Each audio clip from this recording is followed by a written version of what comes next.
Voltamos aqui com o Nitro Talk, hoje com um super convidado, Luiz Paulo Mendes, que além de arquiteto, conhece bastante coisa de informática e eletrônicos, que serão assuntos no programa de hoje. O Diógenes está de férias, nem bem começou, já está de férias, e o Irapuã, acreditem, foi para Santa Catarina e não conseguiu embarcar de volta para São Paulo, devido a atrasos e voos cancelados. Bom, já pensou isso na Copa do Mundo? Bem, um dos grandes problemas do Brasil é uma certa covardia política. Com o fim da ditadura militar de 1964, que duraria depois 20 anos, o país retomou um caminho democrático, cheio de problemas ainda, mas democrático. Entretanto, ao contrário de outros países que revisam seu passado e fazem julgamentos de crimes em tempos de exceção, o Brasil renunciou a essa revisão. Torturadores e assassinos do regime de 64 desfilaram e desfilam por aí nos últimos 25 anos. Argentina e Chile, por exemplo, que tiveram regimes parecidos com o nosso, não se acovardaram. Processam e julgam seus criminosos do passado. Aqui não. Vivem normalmente no anonimato ou também alguns chegaram a ser até políticos eleitos. Em países sérios, todos que cometeram esses crimes e até ex-presidentes vão a julgamento. Aqui faltava vontade política por um lado e imaginava-se por outro uma resistência dos militares de hoje em dia em encarar essa revisão. Desde maio do ano passado, está no Congresso um projeto de lei enviado pelo governo Lula que propõe a criação da Comissão da Verdade. O texto afirma que a comissão terá a função de, abre aspas, promover o esclarecimento circunstanciado dos casos de torturas, mortes, desaparecimentos forçados, ocultação de cadáveres e sua autoria, ainda que ocorridos no exterior, fecha aspas. Apuração essa que visa, abre aspas, promover a reconciliação nacional, fecha aspas. Bom, Luiz Paulo, em que ano você nasceu? Eu nasci em 73. 73, eu nasci uns 10 anos antes de você, então eu peguei assim, eu era criança também, mas comecei a ter consciência política já no final da ditadura e peguei bem mais do que você. Então, o Brasil, acho que dos países da América Latina, está chegando em último lugar nessa corrida para fazer essa revisão histórica com julgamentos enfim, processos. E, inclusive, muitos desses criminosos do governo durante a ditadura já morreram, enfim, mas acho que ainda restam alguns que podem ser processados. E até agora foi uma vergonha para a gente, né? Que o Brasil não teve coragem de encarar isso, o que eu acho que seria a última página para a gente virar a ditadura no Brasil, que seria o nosso governo democrático. Inclusive, não preciso nem dizer que muitos dos que estão aí no governo sofreram abusos antidemocráticos desse período, né? Então, eu sei que gosta também um pouco de política e tal, você também tinha essa inquietação de que faltava a gente virar essa página? É um assunto difícil, né? Assim, é um assunto que está na história política do país, né? E o que a gente sabe, lendo sobre isso e vendo, né? Não digo da ditadura, mas dessa investigação, né? É que também há uma pressão internacional, né? Me parece que a OEA, a Organização dos Estados Americanos, cobra isso, né? Do nosso país, né? Não, e inclusive os nossos vizinhos aqui, que inclusive tiveram assim, dependendo do ângulo em que se olha, regimes mais truculentos que a gente e tal, a Argentina e o Chile, agora estão promovendo inclusive esses julgamentos. E o que é de estranhar, inclusive dá até uma análise antropológica sobre o que leva o Brasil a não encarar de frente esse problema e fazer um levantamento, até o próprio nome da Comissão da Verdade, né?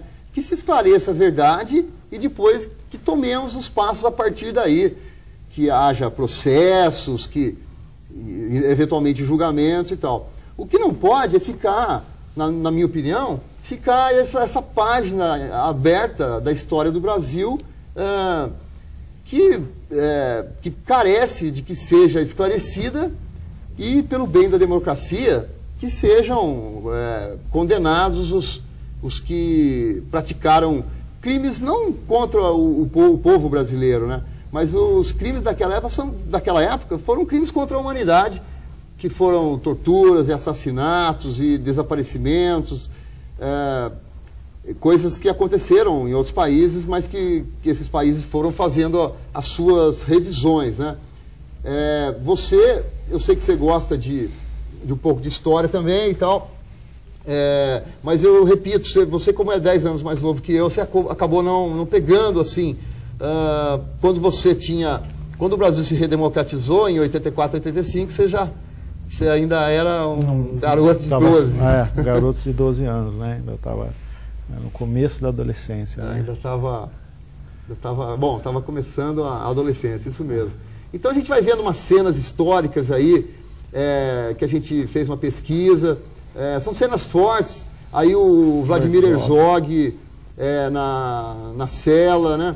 Ele que foi preso pela ditadura militar e depois, no dia seguinte, apareceu supostamente enforcado, o que teria sido um suicídio dele, mas a gente sabe que não foi, ele foi assassinado num dos crimes mais emblemáticos desse período da ditadura, porque foi assim, já no começo do final, ele era um apresentador, ele era diretor da TV Cultura, né?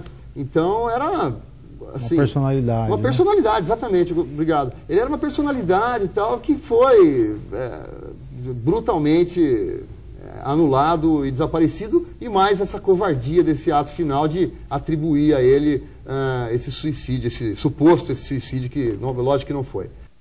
Bom, continuam chegando mensagens para o programa com comentários e sugestões.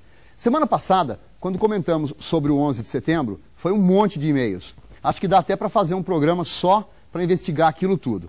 Bem, mande você também sua opinião. E-mail kikuissa@hotmail.com ou pela página do Facebook, que é facebook.com/nitrotalk. Você que está vivo tem essas duas opções de contato. Agora, quando você morrer, é só você ter o plano mútuo médico da Funerária Central. Com ele você tem a tranquilidade de saber que nessa hora difícil sua família vai estar tranquila e não vai ter mais despesa, nem dor de cabeça. Enquanto você estiver vivo, tem um monte de vantagens, descontos, sorteios, plano mútuo médico da Funerária Central. É tranquilidade para sua família. Bom, hoje o convidado é meu amigo Luiz Paulo Mendes. Ele é arquiteto e vem nos trazer sua visão sobre um assunto que é essencial para as pessoas com mobilidade reduzida: a acessibilidade física em prédios e outras instalações. Garantir o acesso de todos é estender a uma grande parcela da população direitos que têm de ser universais. Luiz, infelizmente, hoje ainda falta muito para chegar na situação ideal, né? Sim, você falou aí de uma grande parcela da população, né? Cada vez mais cresce essa parcela que necessita da acessibilidade, né? A gente tem uma população idosa que ela é cada vez mais ativa, cada vez a expectativa de vida é maior. É engraçado, né? Que você falou que cada vez aumenta, e eu fiquei pensando aqui, por que aumenta? Agora você explicou, porque como o pessoal está vivendo mais, sim, a tendência é que aumente as pessoas. E com a idade o idoso necessita, né? Muitas vezes ele diminui a mobilidade Isso, dele. Se não é uma cadeira de rodas, é uma muleta. Necessita de uma rampa, uma talvez, rampa, né? Ou enfim. Também nós temos um número crescente de acidentes de trânsito, né? Que muitas vezes a pessoa fica com sequelas e acaba ficando numa cadeira de rodas, né? A gente tem muitos acidentes, enfim, de motoqueiros, né? Mas a acessibilidade, ela não é apenas para essa parcela da população, né? Hoje em dia o conceito de acessibilidade, ele é mais amplo, né? Como assim? Não só assim, os portadores de limitações e deficiências? Sim, nós temos também a pessoa obesa, que vai ao teatro, vai ao cinema, necessita de uma cadeira maior, né? Certo. No avião também. Nós temos a pessoa com deficiência visual, né? Certo. E há mecanismos, há previsão na lei, né, de mecanismos, há normas técnicas para atender essas pessoas, né? Sejam rampas, vagas especiais, sinalização de piso, no caso o deficiente visual, com a muleta ele consegue se dirigir aonde ele gostaria de ir, se no prédio tiver o piso, né, tátil. Enfim, a acessibilidade hoje ela é necessária, os municípios, alguns municípios se preocupam com isso e a gente vê que implementam algumas coisas, mas ainda é longe do ideal. A gente ainda vê muito problema de calçada, como conversávamos há pouco, né? Até pessoas que você não imagina que fazem parte do grupo, por exemplo, uma gestante, uma mulher grávida, né? Muitas vezes ela vai caminhar por uma calçada mal cuidada, desnivelada tal, e ela não enxerga muito bem onde ela pisa os pés, né? Então ela pode sofrer um acidente, uma queda, né? Então, deixa eu fazer uma pergunta para você. Você acha que os prédios novos da nossa região, que estão sendo aprovados para a construção, a gente tem garantia de que pelo menos as construções novas estariam sendo feitas dentro das normas e com acessibilidade? Bom, eu escolhi esse tema, né? Eu disse para você que gostaria de falar isso porque eu trabalho com isso, né? Eu trabalho na Secretaria de Planejamento e nós... Trabalho na Secretaria de Planejamento de Pindamonhangaba, justamente com a aprovação de projetos. Eu também faço parte do Conselho Municipal do Idoso de Pindamonhangaba, né? E a gente procura garantir que nos projetos novos, né, haja essa preocupação, haja atendimento a essas normas, né? Mas há também as edificações que já se encontram há muito tempo carecendo dessas mudanças, né?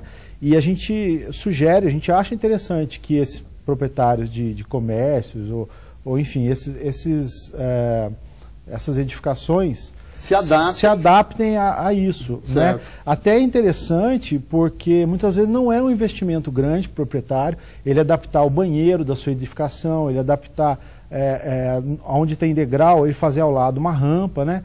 De modo que ele tenha também, ele atenda também a esse público, né? Que vai gastar lá, vai deixar de gastar de repente num outro lugar que não... tem esse lado também, eu acho que como é uma parcela da população cada vez maior, fazendo essa adequação, atrai para si.